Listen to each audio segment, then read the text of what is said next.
Today we're doing my makeup using tiny hands. Oh, this actually feels quite nice. Foundation next. This is not secure in my hands. Oh, come on. Okay, I got this. Let me try and blend this out. Maybe I should use a brush. Yeah, I think I need a brush. This is definitely gonna fall, I can feel it. It's coming. Blend it out. Oh no. Come back. Do some concealer.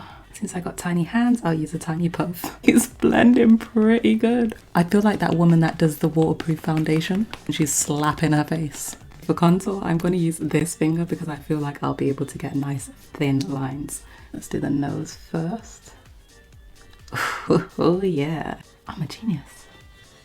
Okay.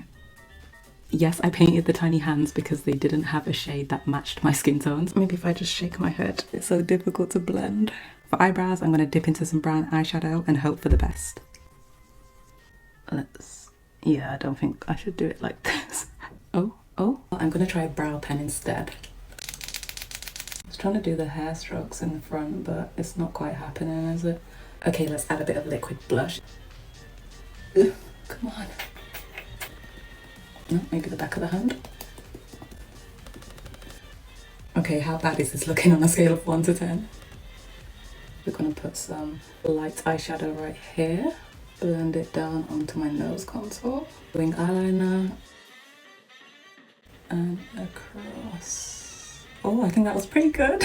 Yeah, this side is way worse. Let's line the lips. Lovely. Oh, how am I gonna do this? Oh, okay. No, the inner corner is not secured. We're using this hand again. Do some on the tip of my nose, some on the inner corner. Okay, this is how the end result is looking. What do you guys think, honestly? Is it a cute or a fail? If you enjoyed this video, give it a thumbs up and subscribe to the channel. Thanks for watching.